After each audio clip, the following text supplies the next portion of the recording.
Welcome back to the operetta. We spend our lives in transit. We sit at the back of cabs, or Ubers, or night buses, trusting our lives to the hands of strangers we'll never see again. We treat the driver like a ghost, an NPC in the movie of our lives, just a mechanism to get us to point A to point B. We stare at our phones, ignoring the eyes in the rearview mirror, assuming that the person up front is just earning a living. But in a study built on secrets, earning a living is a complicated phrase. Sometimes the ride doesn't end when the car stops, and sometimes the person by the wheel isn't driving you home, they're driving you towards something much more permanent. Sit back, buckle up. The admission has been paid. Let the show begin. The rain in this city didn't wash anything clean. It just made the filth slicker, turning the asphalt into long black mirrors that reflected the neon decay of the skyline. It was 2:00 a.m., the hour when the drunks had stumbled home and the predators were just clocking in. Hershel sat behind the wheel of his Crown Vic, a machine that smelled permanently of pine tree air freshener, fighting a losing war against 20 years of stale tobacco and regret. He nursed a styrofoam cup of coffee that had gone lukewarm an hour ago. It tasted like battery acid and burnt hazelnuts. He didn't drink it for the caffeine. He drank it to have something to do with his hands other than strangle the steering wheel. A sharp pain, tight and hot, bloomed in the center of his chest. Hershel winced, rubbing his sternum with a calloused knuckle. Indigestion, he told himself. Too many chili dogs. He took a shallow breath, squeezed his eyes shut for a second, and when he opened them, the pain was gone, replaced by a strange, hollow lightness. The dispatcher's voice crackled over the radio, a jagged rhythm of static and boredom. Unit 44, got a fare at the corner of 5th and Industrial. You near? I'm always near 5th and Industrial, Marge, Hershel muttered into the receiver. The cord coiled like a black snake around his knuckles. ETA 2 minutes. He threw the column shifter into drive. The transmission clunked, a heavy metallic protest that vibrated up his forearm. The wipers slapped against the glass.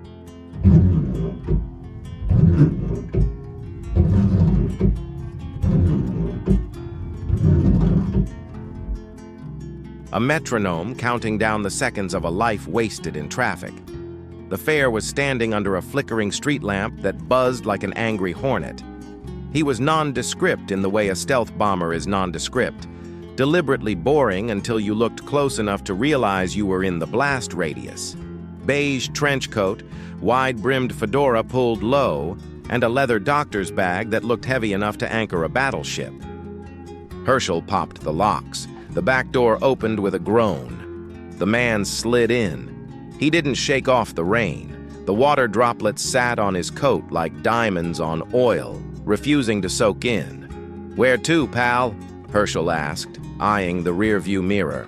All he could see was a chin carved from granite and a mouth that looked like it had never smiled, not once in the history of mouths.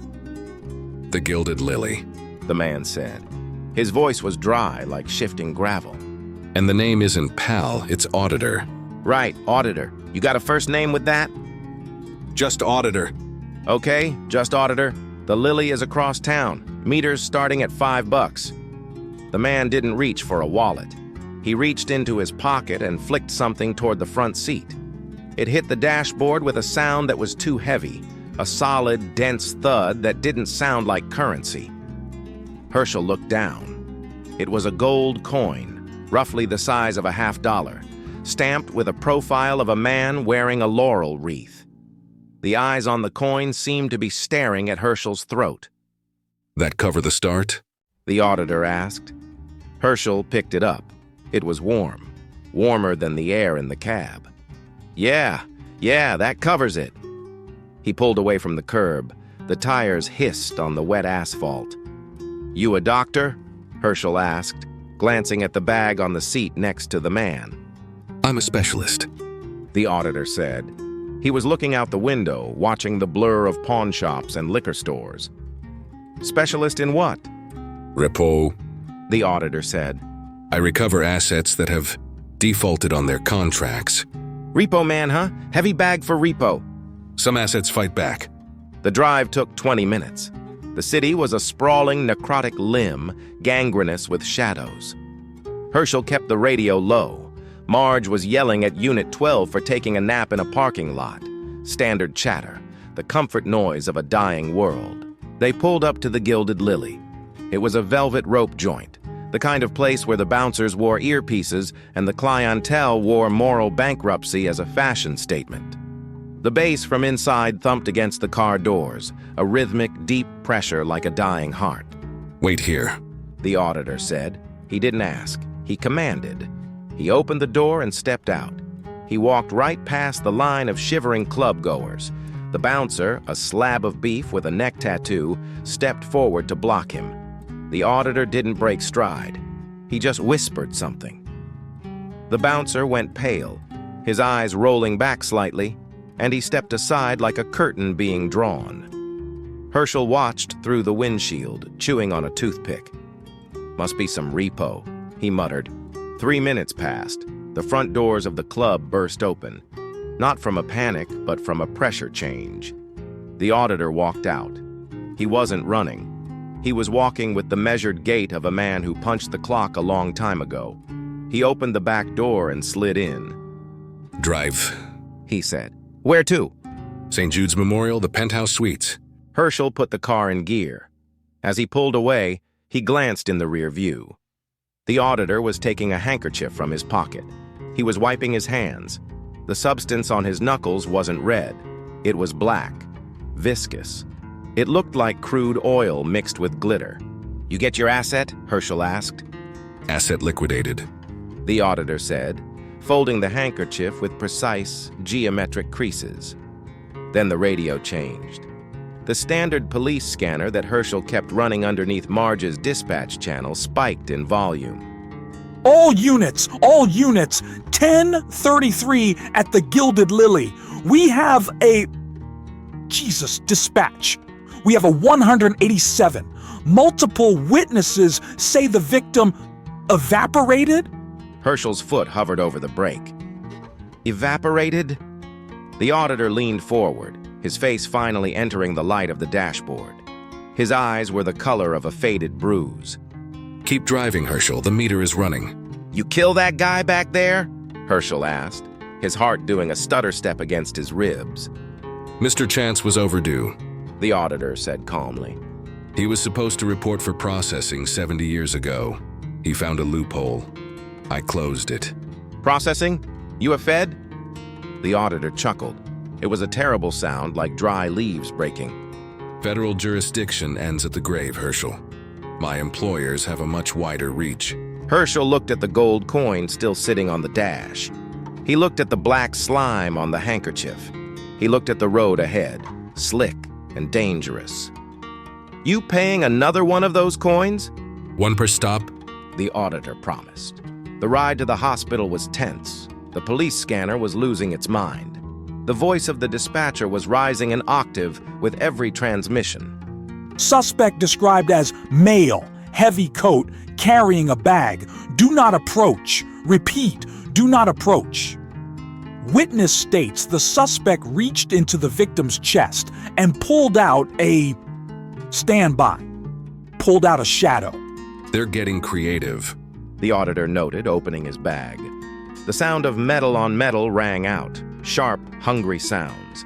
He pulled out a scroll, not a tablet, not a phone, a scroll of parchment that looked like it was made of dried skin. He ran a finger down a list of names written in calligraphy that glowed faintly red. Dr. Aris, the auditor muttered. Pediatric oncology, miraculous survival rates. Hasn't lost a patient in 12 years. Sounds like a saint, Hershel said. He's a thief, the auditor corrected. He siphons time. He takes 10 years from an orderly, 5 years from a nurse, 20 years from a grieving parent, and stitches it into his own ledger. He's not saving lives, Hershel. He's hoarding seconds. Hershel swallowed hard. And you're here to fire him? I'm here to audit him. They hit the hospital drop-off. The auditor vanished inside. Hershel turned up the volume on the scanner. Unit 7, we have a blackout at the hospital. Backup requested. Screams reported from the East Wing. A taxi pulled up alongside Hershel. It was Benny, a kid who thought driving a cab was a stepping stone to NASCAR. Benny rolled down his window. Yo, Hirsch, you hear this? Benny's eyes were wide, white saucers in the dark. They say the slasher is in the city. Some guy ripping hearts out. I'm thinking of calling it a night. Hershel looked at the doors of the hospital. The lights in the lobby flickered and died, plunging the entrance into gloom. "Yeah, Benny," Hershel said, his voice flat. "Probably smart. Roads are slick." You staying out? "I got a fare," Hershel said. "High roller." The hospital doors opened. The auditor walked out. He looked tired. There was a scorch mark on the shoulder of his trench coat, smoking faintly. He was dragging his left leg slightly, but the bag looked heavier. He got in. The smell of ozone and sulfur filled the cab, overpowering the pine tree air freshener.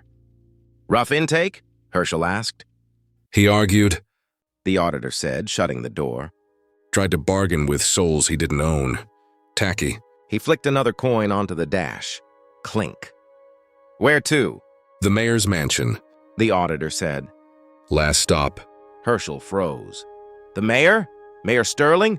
Guy's got a detail of 6 cops on him at all times." 7. The auditor corrected. But the 7th isn't a cop. It's a familiar disguised as a German shepherd. Drive. The city was waking up to the panic now. Sirens wailed in a dissonant chorus from every direction. Blue and red lights painted the wet buildings in strobing violence. Hershel wove through the traffic, his hands moving with the muscle memory of 30 years on these streets. He knew the alleys. He knew the one-ways that nobody checked. "So," Hershel said, drifting around a corner, the back end of the Vic sliding gracefully before catching traction. "These guys, Chance, the doctor, Sterling, they aren't from around here, are they?" Work release. The auditor said, checking a pocket watch that had 13 numbers on the face. They were given a chance to rehabilitate, serve their time in the lower circles, then earn a second chance. Instead, they slipped the leash. They came back here. They wear human skin like cheap suits. Hershel glanced back. "So what's the mayor's angle? Chance was the club guy, probably into the perverted stuff. The doctor was greedy for time. What's Sterling?" Sterling is hungry. The auditor said, staring out at the passing city. Doesn't eat food. He eats potential. Every pothole you hit, every school that closes, every pension fund that vanishes into thin air, that's him, gorging himself. He eats the future so he can stay fat in the present. Hershel looked at the coin on the dash. Gold. Real gold. "I voted for him," Hershel muttered. Don't take it personally. His glamour is top tier. They reached the district of iron gates and manicured lawns. The mayor's mansion was a fortress of white stone, but the driveway was blocked. 3 patrol cars, lights blazing, officers behind doors, guns drawn. A SWAT van was parked sideways across the entrance. "Roadblock," Hershel said. "We ain't getting in." The auditor sat up. He opened his bag. He pulled out something that looked like a sickle, but the blade was made of glass and hummed with a low, vibrating note that made Hershel's teeth ache. I need to get to the front door, Hershel. "They'll shoot the tires." Drive, they won't stop us. Hershel looked at the barricade. He looked at the auditor. He thought about the 20 years of driving this city, the rot, the decay, the mayor's face on billboards promising a cleaner tomorrow while the streets filled with trash. "Hold on," Hershel grunted. He slammed the shifter into low gear and floored it. The Crown Vic roared, a V8 battle cry. Hershel didn't aim for the gap. He aimed for the SWAT van. He braced for impact, closing his eyes for a fraction of a second. There was no crunch of metal, no shattering glass. A cold wind passed through the cabin. Hershel opened his eyes. They had passed through the van, through the officers, through the gate. "What the?" Hershel gasped. Keep driving! They were on the lawn now, tearing up the pristine sod. The mansion loomed ahead. The front door exploded outward before they even stopped. Mayor Sterling stepped onto the porch, but the glamour was gone. The tuxedo ripped at the seams as his torso expanded, ribs cracking and widening like the jaws of a snake.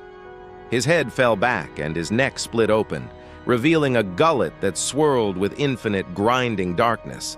He wasn't a man, he was a vacuum in a suit. The air around the mansion began to warp.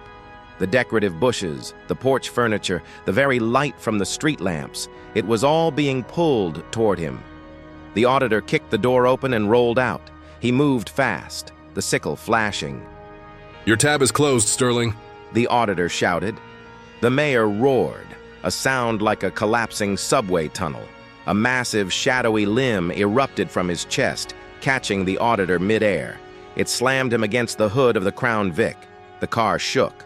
The auditor groaned, the sickle skittering across the driveway out of reach. Sterling leaned forward, the vortex in his chest widening. The suction was immense. Hershel felt the car sliding forward, tires locked. The auditor's coat was flapping, pulling him inch by inch toward the maw. I will consume you. Sterling's voice wasn't a voice, it was 1,000 people screaming in a canyon. I will eat the judgment. I will eat the law. The monster loomed over the hood, the drool hissing as it hit the engine block. The auditor was pinned, his strength failing against the gravitational pull of the creature's hunger. Hershel looked at the shifter. He looked at the monster trying to eat his passenger. He didn't think. He didn't calculate. He just reacted. "Hey! Fatso!" Hershel screamed. The monster turned its cluster of eyes toward the driver's seat. "You forgot the delivery fee!" Hershel slammed the car into drive and floored it. The Crown Vic lurched forward. This time the impact was real. The grill connected with the creature's knees with a sickening, wet crunch of supernatural bone. The spectral veil dropped for one violent moment of kinetic energy. Sterling howled, losing his balance. He fell backward, his maw snapping shut on empty air. "Meter's running!" Hershel shouted. The auditor was up. He vaulted off the hood, grabbed the sickle from the driveway, and in one fluid motion, drove it down into the creature's heaving chest. Audit complete. The auditor whispered. The world went white. A flash of energy, like a photo negative, inverted the night. Then silence. The monster was gone. Just a pile of black ash blowing away in the wind. The police were shouting from the gate, rushing forward, their flashlights cutting through the darkness. The auditor stood up, brushing ash off his lapels. He walked to the driver's side window. Efficient, unorthodox, but efficient. "Did we get him?" Hershel asked, his hands trembling on the wheel. "And how the hell did I drive through a SWAT van?" The auditor placed a hand on the roof of the car. Go home, Hershel. "Go home? I got half the precinct pointing Glocks at my head." Drive. The auditor commanded. His voice echoed, not in Hershel's ears, but in the center of his skull.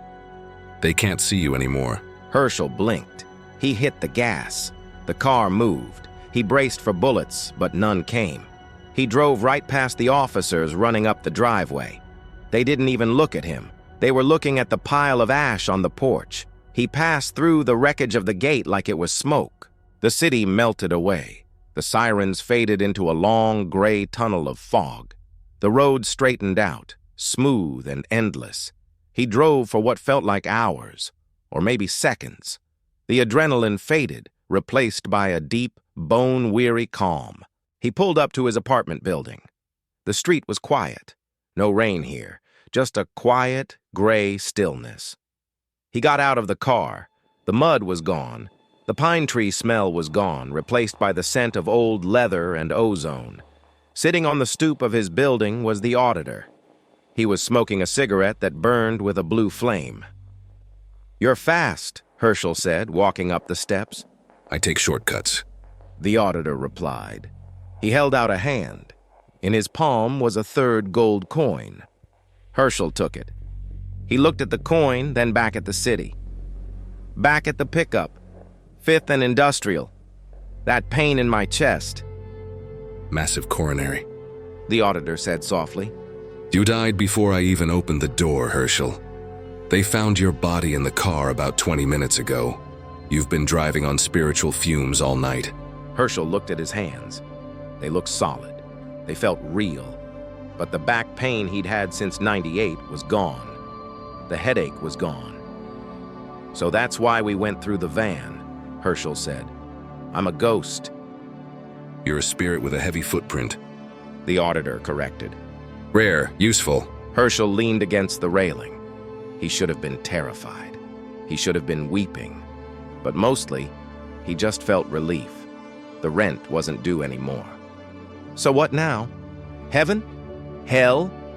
The auditor stood up. He reached into his bag and pulled out a hat. It was a chauffeur's cap, blacker than the night, with a small silver emblem of a scythe on the badge. Neither. There is a lot of paperwork to be done, Hershel. A lot of parole violators. I need a driver who knows the city. I need a driver who doesn't ask questions and knows how to use a bumper as a tactical weapon. He spun the hat on his finger. The pay is what you see. 1 coin per stop. Valid currency wherever you end up. The hours are eternal. But the car never runs out of gas and the traffic always parts for us. Hershel looked at the Crown Vic. It gleamed under the gray sky. And the radio? Hershel asked. Can I pick the station? Within reason. The auditor smiled. It was a small, sharp smile. No smooth jazz. Hershel took the hat. He put it on. It fit perfectly. All right then, Hershel said, walking back to the driver's side. Hop in. I ain't got all eternity. Hershel cranked the engine. It purred like a jungle cat. He flipped the for hire light off and flipped a new switch on the dash. The headlights turned a deep, burning crimson, cutting a path through the gray. Where to, boss? Jersey? The auditor said, opening a new file. I have a lawyer who thinks he can outsmart a crossroads deal. Hershel grinned, shifting into drive. I hate Jersey. Let's go get him. Hershel thought he was just working the graveyard shift, but he learned the hard way that some debts can't be paid with a credit card. We like to think that death is the end of the grind, the moment we finally get to clock out. But the bureaucracy of the universe is vast, and good help is hard to find. We drive through the fog of our daily lives, ignoring the warning lights on a dashboard, hoping the check engine light is just a glitch. We think we're passengers in our own story, but really, we're just waiting for the auditor to check our ledger. So the next time you hail a ride late at night, take a look at the driver. If the car runs a little too smooth or the route takes a shortcut that shouldn't exist, maybe you should just ask to get out and walk. If you want to ensure your own account remains in good standing with the powers that be, you know the ritual. Leave a like and subscribe. It's a small toll to pay to ensure the algorithm doesn't flag you for an unexpected audit. Until the next movement, sleep.